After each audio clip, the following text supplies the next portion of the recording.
The distress call began as a whisper. Far beyond the edge of mapped space, in a quiet trade system called Velma Reach, alien ships moved slowly between stations. This system had never seen war. Its people believed the galaxy was dangerous, but always far away. That belief ended in one terrible moment. Without warning, the stars tore open. Dark shapes poured out of hyperspace.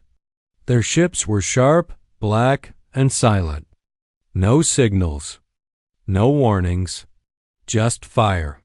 Trade stations shattered in seconds. Defense ships barely had time to power weapons before they were ripped apart.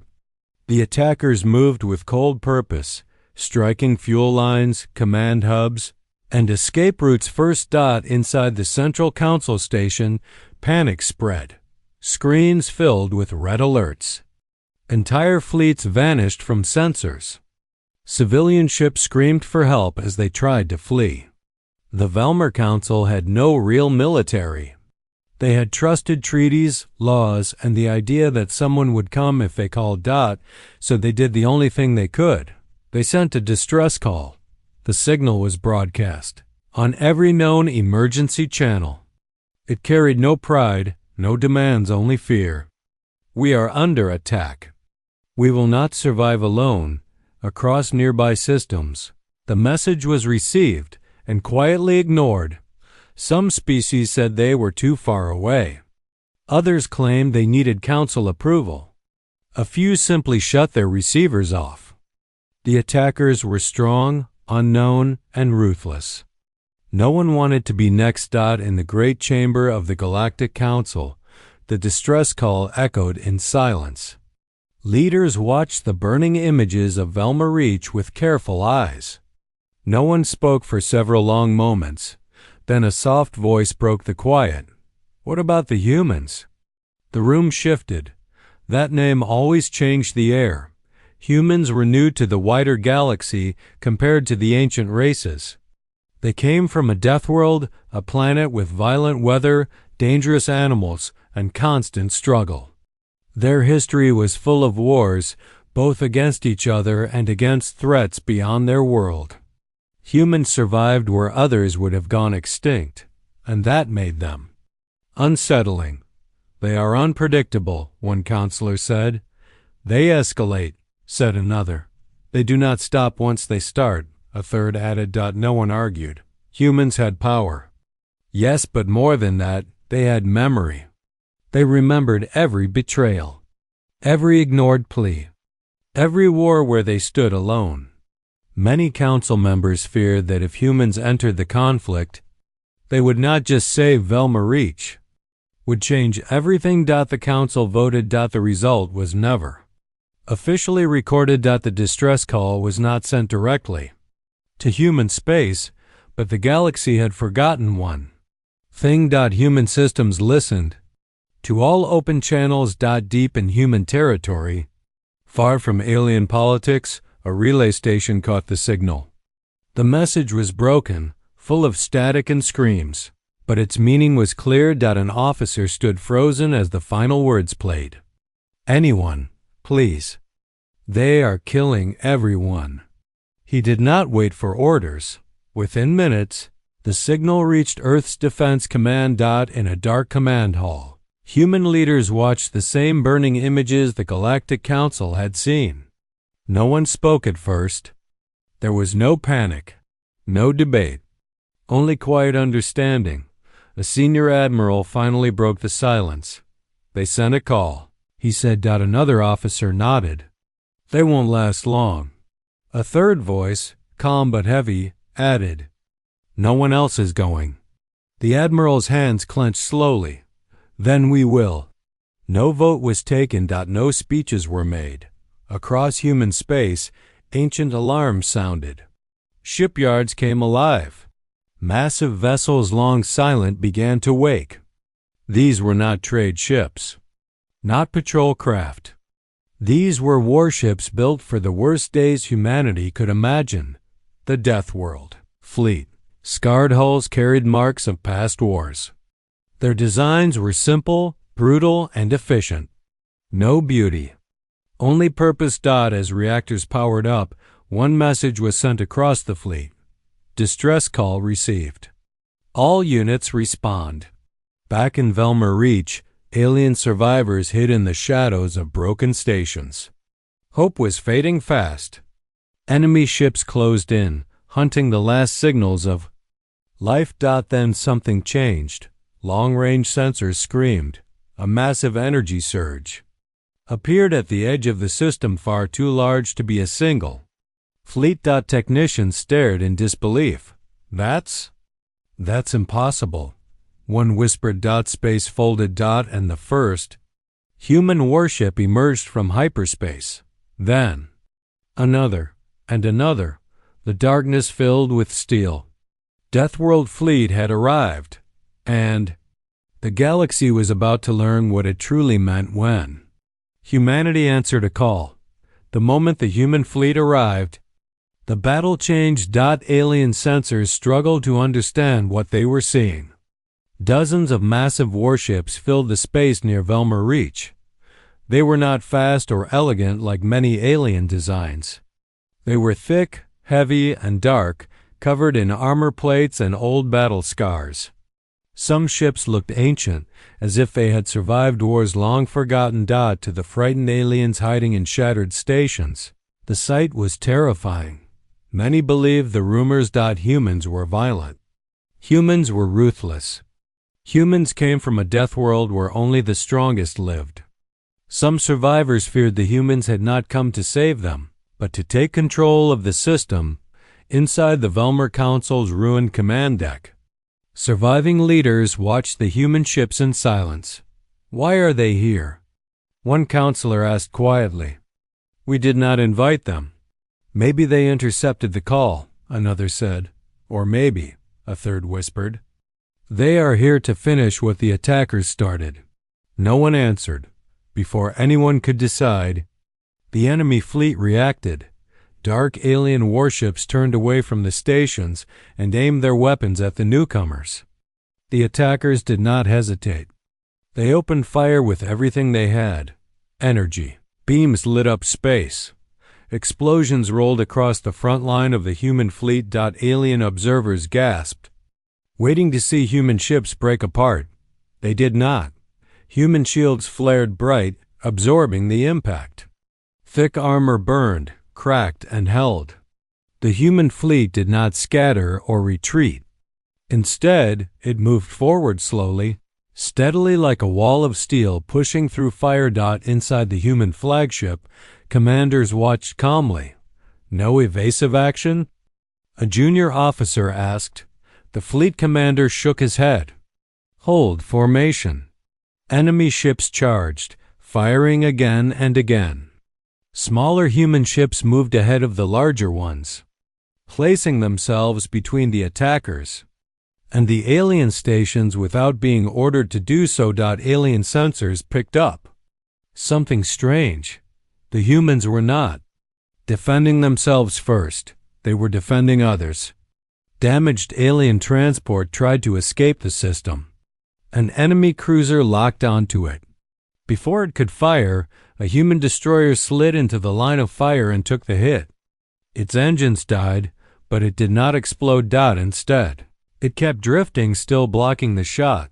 On the alien transport, survivors watched in shock as the human ship burned for them. They saved us, someone whispered. Back on the council station, fear slowly turned into confusion. They are protecting civilians, a technician said. They are putting themselves in front of our ships. One counselor leaned closer to the screen. Why would they do that? The answer came soon. A human transmission cut through the chaos. It was sent on open channels, translated into every major galactic language. This is Human Fleet Command, the calm voice said. Velma Reach, we hear your call. Move all civilians behind our lines. We will hold. No threats. No demands. Just a promise. The enemy fleet changed tactics. Seeing their attacks fail, they began targeting human ships with heavy weapons. One by one, human vessels took damage. Fires burned across hulls. Systems failed. Still, none retreated. Instead, the human fleet pushed deeper into the system. Every meter they advanced pulled enemy fire away from alien worlds. Alien pilots who had fled earlier turned back, watching the humans fight. They saw something new, something terrifying. In a different way, humans did not fight with speed or tricks. They fought with endurance. They absorbed damage, adapted, and kept moving forward. When one ship fell back, another moved in its place. When weapons overheated, humans switched to physical cannons and missiles. The enemy commanders grew uneasy. These ships should be breaking. One of them hissed. Why did they keep advancing? A sensor officer replied, voice tight. They are locking onto us. All of us. They are drawing the battle away from the planets. For the first time since the attack began, the enemy slowed. Back in the council chamber, a realization spread among the survivors. The humans had not come for power. They had come because someone asked for help. As the battle raged on, human commanders sent a second message, this one only to their fleet. We are the line, the commander said. No one gets past us. The enemy fleet regrouped, pulling back slightly. New energy readings appeared on sensors, larger weapons powering up. Something heavy. Something dangerous. Alien and human sensors detected it at the same time. A massive enemy battleship was moving forward. The largest one yet. Human ships adjusted formation. Weapons charging. The real fight was about to begin, and the galaxy was starting to understand a terrible truth. When humans answered a distress call, they did not come to survive. They came to end the threat. The enemy battleship moved forward like a shadow. It was larger than any ship the aliens of Velma Reach had ever seen. Its hull was covered in strange symbols and dark energy veins that pulsed slowly like a living thing. Every sensor screamed danger. Even before it fired, the pressure of its presence felt heavy. Alien commanders panicked. That ship alone could destroy the station, one shouted.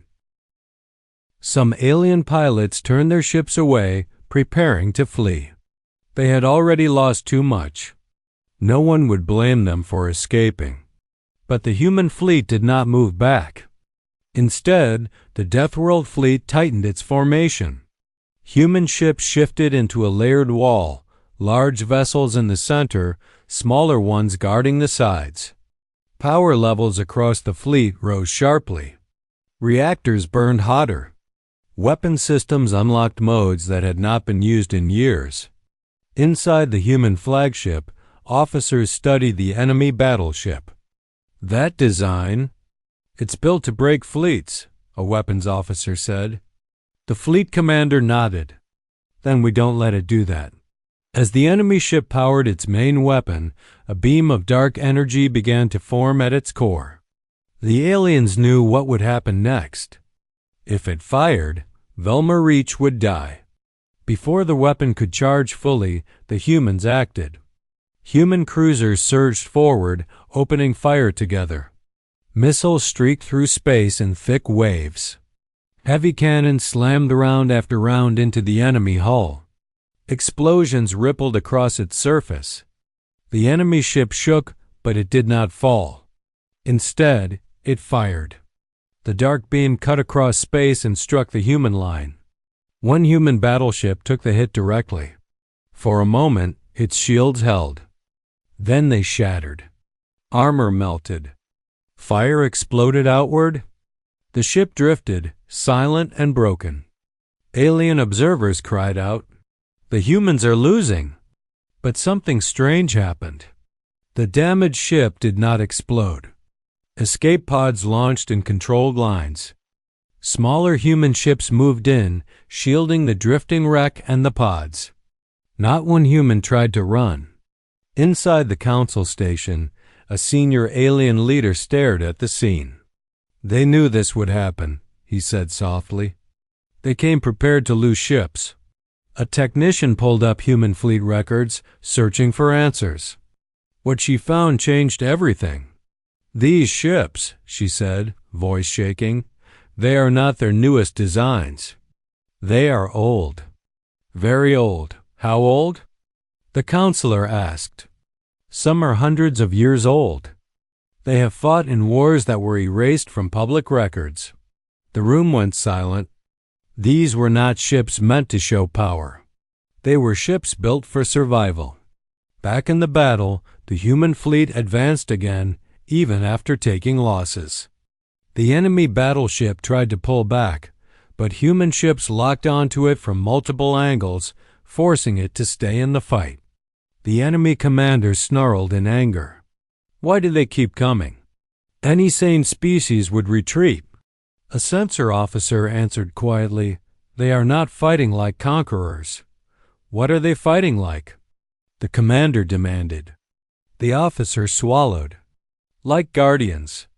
Meanwhile, alien survivors began to hear human chatter over open channels. Not orders. Not fear. Simple voices, calm and steady. "Civilian convoy clear. Pod recovery in progress. Hold the line." The aliens listened, confused and shaken. One council member finally understood. "These humans, they have done this before," he said. "They know what it means when no one comes." The truth spread quickly among the alien survivors. Long ago, humanity had faced extinction threats of its own. They had sent calls into the dark. No fleets came. No allies answered. Humanity survived alone at a terrible cost. And they remembered. That memory was built into every ship of the Deathworld fleet. The enemy battleship fired again, striking another human cruiser. The ship broke apart this time, scattering debris across space. Human ships did not slow. They closed in. Boarding craft launched from human vessels, flying straight toward the enemy giant. The enemy commander laughed at first. "They are sending soldiers? Into that ship?" Then his laughter stopped. Human boarding teams cut through hulls with brutal efficiency. They moved room to room, shutting down systems, destroying power cores, and disabling weapons. They did not seek glory. They sought silence. Alarms screamed inside the enemy battleship. Internal systems failing. Main weapon offline. The massive ship drifted, powerless. Alien ships cheered in disbelief. But the human commander did not celebrate. He stared at new sensor readings. "Enemy reinforcements incoming," an officer reported. Multiple hyperspace tiers opened at the edge of the system. A much larger enemy fleet was arriving. The human commander took a slow breath. "All units," he said calmly, "this is where it gets hard." The Deathworld fleet turned to face the new threat. They would not leave. They never did. The new enemy fleet arrived like a storm. Dozens of warships poured out of hyperspace, larger and more heavily armed than the first wave. Their formation was tight, their weapons already charged. They had come not to test the humans, but to erase them. Alien hope began to break. "They are too many," an alien commander said. "Even the humans cannot stop this." Some alien ships turned away, preparing to flee the system before it was too late. Fear spread fast. Everyone knew what would happen if the enemy reached the planets. Inside the human flagship, the situation was clear. They were outnumbered. Human ships were damaged. Ammunition was low. Several vessels burned silently in the distance, lost with all hands. Yet the human fleet did not retreat. Instead, the Deathworld fleet shifted again, this time into a wide defensive arc. They placed themselves between the enemy and Velma Reach. The human commander's voice went out across the fleet. "We stay here," he said simply. "Civilians are still evacuating." No one questioned the order. Enemy ships opened fire at once. Space became a field of light and fire. Human shields flared and failed. Hulls cracked. Engines died. One by one, human ships began to fall. Alien observers watched in horror. "They're being destroyed," a technician cried. "Why don't they pull back?" A council leader whispered the answer. "Because if they move, the enemy reaches us." Human engineers worked fast, rerouting power, sealing breaches, forcing broken systems to function just a little longer. Damaged ships locked themselves into position, becoming unmoving shields. One human cruiser lost its engines completely. Instead of drifting away, it fired its thrusters once just enough to place its broken hull directly in the enemy's path. It became a wall. The enemy fleet pushed forward, firing again and again. Human losses grew. Still, the line held.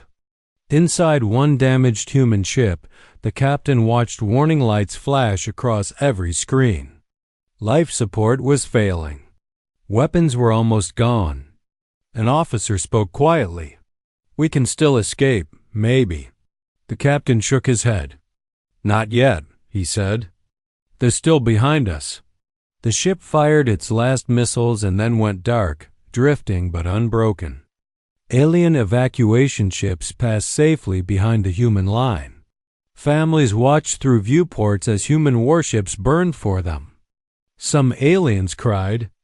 Some bowed their heads. The enemy commander grew furious.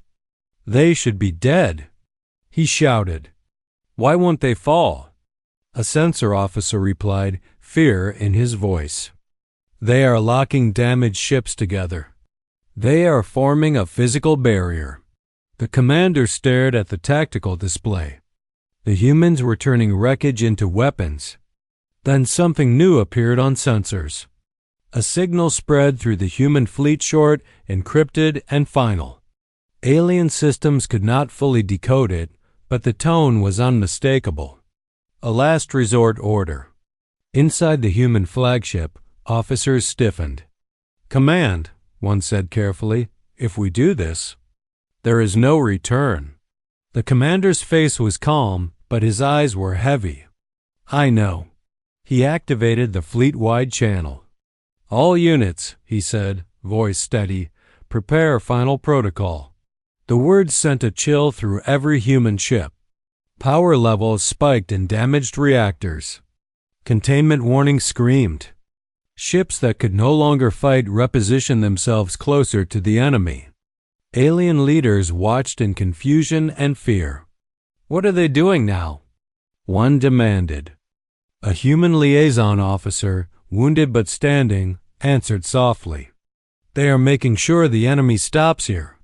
Enemy ships closed in, sensing weakness. They believed victory was moments away. Then the human fleet moved forward one last time. Broken ships surged ahead, ramming enemy vessels. Reactors overloaded. Explosions tore through enemy formations. Each human ship that fell took enemies with it. Space shook. The enemy advance slowed, then stalled. But the cost was terrible. More than half of the Deathworld fleet was gone. The human flagship remained, scarred and burning, holding position at the center of the line. Inside, the commander received a final report. "Civilians clear," an officer said. "All evacuation ships are away." The commander closed his eyes for a brief moment. "Then we've done our job," he replied. The enemy fleet regrouped, preparing a final push. Their weapons charged for one massive strike that would end everything. Human sensors detected it instantly. The commander opened one last channel. "All remaining units," he said, "hold fast." The enemy fleet fired. And at that moment, the humans activated the final step of their plan. A step that would end the battle and change the galaxy forever.